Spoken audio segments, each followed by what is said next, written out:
Are you a clinician who is struggling in medicine? You feel so alone because you're having such a hard time and you maybe just really don't like your job, but you look around and everyone else seems like they're doing just fine, that they are handling these amazing patient loads and they are not having any issues at all. It's enough to make you feel very alone and isolated and insecure. Trust me, I know because I've been there. And today, that's what this video is going to be about. I have a guest that's joining me who's going to share some of her struggles. I'm going to talk a little bit more about mine. And then she's going to share what she is doing to help build a community where clinicians feel safe to talk about these issues together. So if that sounds interesting to you, then please stay tuned. Hi, it's Michelle with the Medicine Couch. Thanks for joining me today.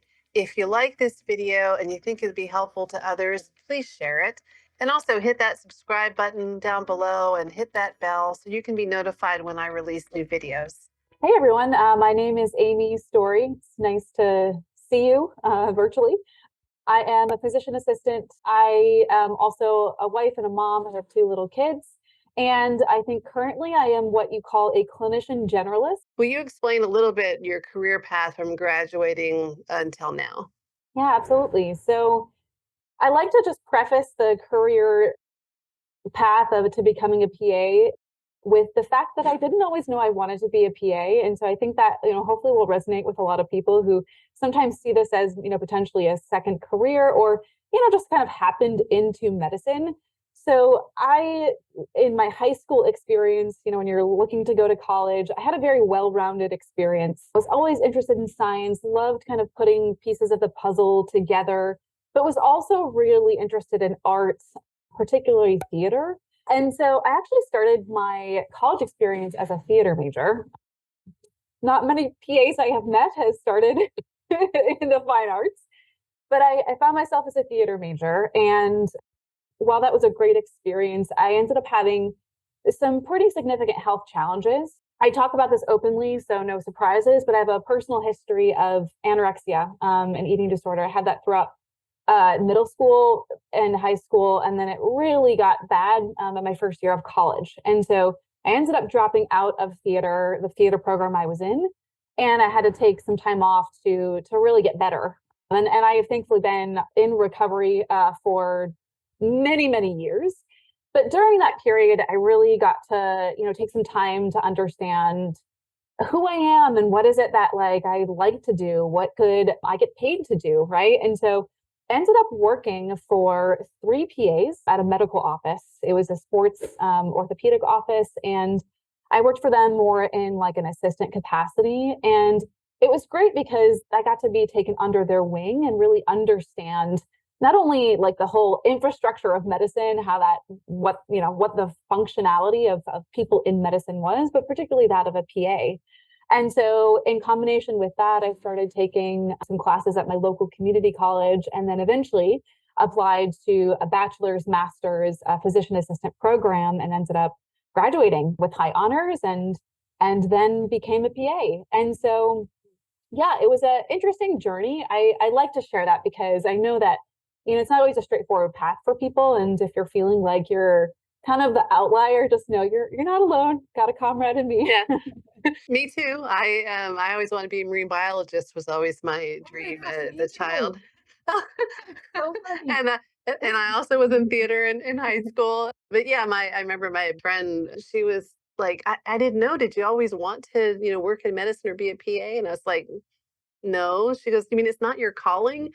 I said, no, it just the science sounded interesting, I thought it would be a good career. And I remember her being a little disappointed. And I was like, well, that's odd. Not everyone has to have it as a calling, right? You can still do Mhm. a fantastic job, even if it Mhm. wasn't, something you've always wanted to do. Just to touch on too, the job versus a calling. I think that's sometimes a really big debate in medicine because I think that I don't know, sometimes we get into this oh, it has to be my calling. I have to serve people. And I think sometimes what that means is you end up losing your own self in that process. And so I love the fact that it doesn't have to be. A job can be a job. Your passions can be a calling. How you show up and serve can be a calling, but the avenue through which you do that could be a job or it doesn't have to be. And I think, for medicine, I think it's really easy for us to kind of get stuck in that a little bit. What areas have you worked in since graduation? Yeah, for sure. So I started my professional PA journey in gastroenterology. So that's my predominant background. It was a unique experience because the practice that I worked in was both an outpatient practice, and then we also ran the inpatient consulting service at one of the local hospitals. Obviously, your first job is a really significant, deep learning curve, but was surrounded by some really other good PAs who had been in GI for a long time, as well as NPs. And the practice I worked in had about 8 physicians. I also have worked in neurobehavioral health at a very large outpatient neurology practice. And so they had many different neurologic specialties, some subspecialties, and then our job was to see more of the behavioral health issues. So, we're going to talk about something I've been pretty open and honest about here on my channel is struggling in medicine. Because I think sometimes we look around at our peers and we think everybody else has their shit together and we're the only ones that are struggling. Everyone else seems like they're doing just fine. And you look on LinkedIn and they're getting promotions left and right and they're speaking places, and you just looking at yourself going, okay, I'm just struggling to get through my day. And I wonder, am I alone? Am I the only one struggling, or have you had struggles in healthcare as well? Oh, you are not alone. You're not alone. I have had so many struggles in medicine, and that's, partly I think why I transitioned out of it, because I just was feeling like I just didn't fit anywhere. Had some good experiences, had some bad experiences, but I think ultimately what I found was I loved the medicine component of medicine. I loved figuring out problems. As I mentioned, I'm a diagnostician. That's like so core to who I am.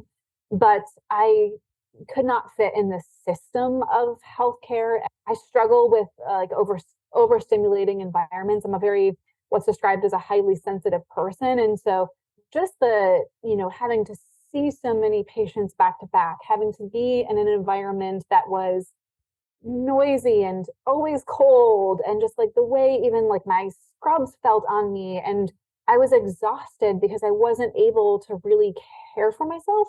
That was really hard, and to be able to open up to like vulnerably like that, I didn't really have a space because I felt like I was the only one, and I felt like it was an indictment on me, like I wasn't strong enough, I couldn't, stick it out, I wasn't mentally tough.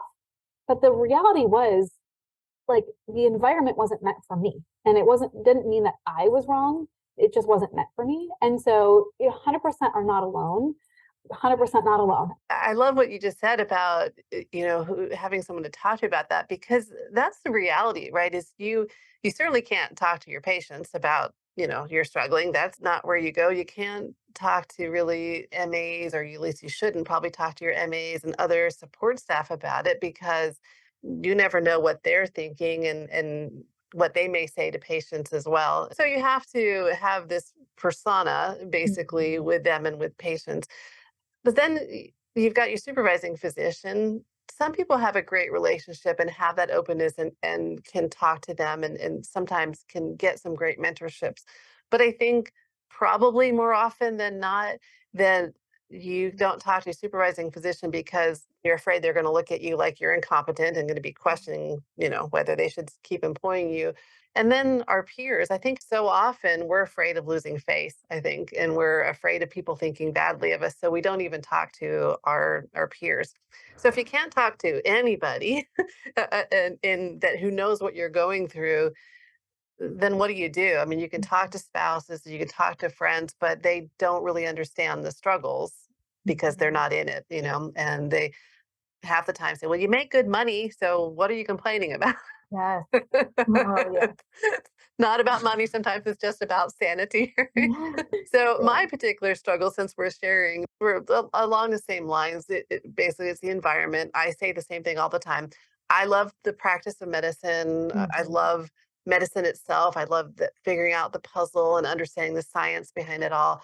But I don't like the environment we're forced to work in nowadays because I can't function at the speed level that they want you to. And Yep. I think that most clinicians who leave nowadays is probably due to some form of that, the environment of the number of patients you have to see, the amount of work that they expect of you, and knowing that you're holding patients' lives in your hands, and Yeah. those aren't often congruent. Is Yeah. that what you see the most? Yeah, absolutely. I just can't, I don't think the environment piece can really be like overstated. I think it's a huge fundamental factor. And, that's really sad, right? Because like that shouldn't be the reason.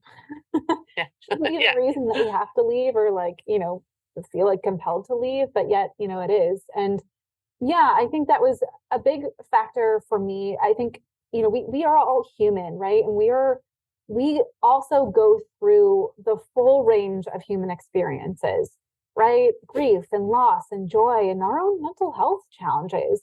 And I think that, unfortunately, sometimes we are by society or by our patients or just by whatever, like healthcare professionals are put on this pedestal, like we can't have feelings Yeah. that we can't. We just have to push through and like just survive. And I can't do that. I can't, I don't want to do that. I am Yeah. a human. I want to be a human. I want to have the full range of human experiences. And I don't want to work in a system that treats me more like a machine. Bottom line, I'm not. I'm a human. And I think that so many clinicians are feeling that way. But I think the piece is they feel really trapped, or they feel like they're the only one. You're definitely not. Or they don't have that space to just offload some of what they're feeling. But I think Yeah. the piece to that is like what you described, right? Sometimes it feels like, oh, I'm just venting or like I'm whining. Nobody's going to want to hear it. There is value in having that safe space to talk about it, to be validated. Hey, yes, what you're going through is not okay. I'm feeling it too. And that camaraderie to say, like, we are in this together. But then the empowerment piece of, hey, let's have some hope. Like, what can we do today to make this better for ourselves? And just to know that, like, we're not alone in that. And so, yeah, I think there's many of us Yeah. feeling that way. I love reiterating that it's not whining, especially if you do Yeah. it in the right way, and you've gathered your feelings and your data and everything to say, like, here is the problem, let's fix it. I think if there was more of that in healthcare, if there were more health systems and administrators who are willing to at least try to dive in and at least try to work on fixing the problems, that it would make a world of difference. Because I think right now it's just that we're not feeling supportive, that we're not feeling heard, and that what we're experiencing doesn't matter. And Mhm. a lot of that guilt plays on us, but you're a healthcare provider. People, desperately need providers to take care of them, and it's your duty to see them, because if you don't see them, who's going to see them? I think there's a lot of that pressure too. Is like, God, I have to do this because people are having a hard time getting in to see people, which is terrible and wrong, and we don't like that either. But killing ourselves is not the answer. Doing Yeah. more work than we can possibly handle, and maybe in an unsafe manner, is not the answer either. So that prompted you to do something to help find a solution or work towards a solution. So tell us a little bit about what you're doing. The way I like to kind of phrase my approach to things sometimes is, I don't like to necessarily provide people the answers, but I do like to provide the space to ask the questions so you can find your own answers. And so, really, what this prompted me to do is a few things. So, I write a newsletter. It's called Humans in Healthcare. And the idea is because we are humans at the end of the day, we should be allowed to share our own stories and lived experiences of what it means, the journeys that we're going through, the full range of human experiences, right? Like me as a healthcare professional, hey, like I went through this burnout journey, or hey, like I have a history, of anorexia, and like how does that informed my life? And I think that we don't often get to share the stories of our struggles, but also our victories and our survivals, because we don't feel like we're worthy of them, because society puts us on a pedestal. But yet, if we normalize the fact that we are humans and we go through these things and we are going through these things, what if we just normalized it and we shared our stories so that people would feel less alone? That they could see themselves in someone else's story and use that as their own survival guide for their own struggle. And so this newsletter came of that, where I just really want to share the lived experiences of us as healthcare professionals so that maybe the next time a patient is at the office and they're waiting an extra 15 minutes, they remember that story they read about a healthcare professional who was really grieving, going through their own grief journey. They were caring for their elderly, parent, and they were really feeling it. So maybe that patient could have a moment of empathy and just say, hey, you know what? They're human too. I'm just going to give them the benefit of the doubt and I'm going to give them some grace. At the same time, I also share patient stories of patients. And so a lot of patients also feel really invalidated as well. 100% guilty. I've, have not actively listened, and so Yeah. maybe that healthcare professional could remember, like, patients don't like being labeled, and maybe, they don't like being labeled as non-compliant, and they read that story about that time that patient felt really invalidated, and so maybe they refrain right from using that label. And so really just this idea of creating this place for people to share their own lived experiences so we can really build bridges, and create some more meaningful connections and moments of empathy. So that's one thing I do in the newsletter. I always am looking for contributors. So if people have, stories they want to share, as part of it, I also share resources for clinicians, particularly in transitions, who are looking for clinical skills in different ways. And so it's a blend of things in the newsletter. So it's not just for one person, it's for many people. But beyond that, I think there's such value, as we talked about, right, in sharing our stories and getting to be in intimate spaces that are safe to share what we're going through, but to really help people through it. And so I'm hoping to, as part of the second iteration of this newsletter, to really launch a community for healthcare professionals who are needing that space, that support. So really like creating these curated support groups. So for burnout, maybe for parents in healthcare who need the support, like I do, people who are looking for opportunities that are non-clinical, and hey, I'm like, how do I do it, right? Learning from other people. We talked about, increasing your surface area of opportunity through community. And so getting to do that.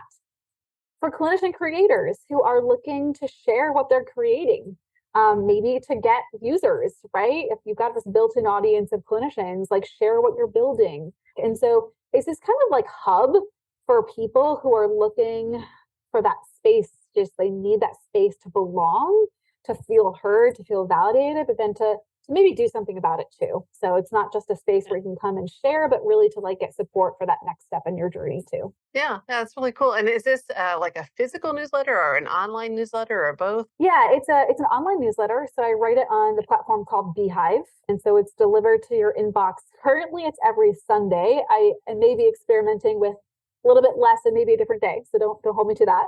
And then the community, I'm going to be building it on a community platform. So I'm in the process of deciding which platform that would be. And so basically it's like an online community. You can come join, but there'll be live events, as well as asynchronous events, and hopefully, maybe some local meetups, different chapters, because that's always great to meet in person and do coffee. And, it's always great to like build that intimate community in your own space as well. That sounds great. So definitely we'll have all the links down below in the description box, at least where your website is and where they can go sign up for the newsletter. And well, this is definitely a topic I think we could talk about forever, especially our experiences in medicine. But we're going to cut it off here. And so just tell us, your final thing you want to say to us, and remind people where to go if they want to join your newsletter or even if they want to contribute to it. If I could leave it with this, I would say, you as a clinician are valuable. You have incredible transferable skills. You're far more valuable than you probably even realize. If you want to use your transferable skills in different ways, don't give up. You can do it. And I'm here to help. And please let me know if you want to collaborate and contribute to my newsletter. I love sharing the stories and lived experiences of healthcare professionals, patients, and caregivers. So whether that's your experience of burnout, or how you're using your clinical skills in creative ways, or maybe your mental health journey, or how you were a caregiver as a healthcare professional and what that really meant to you.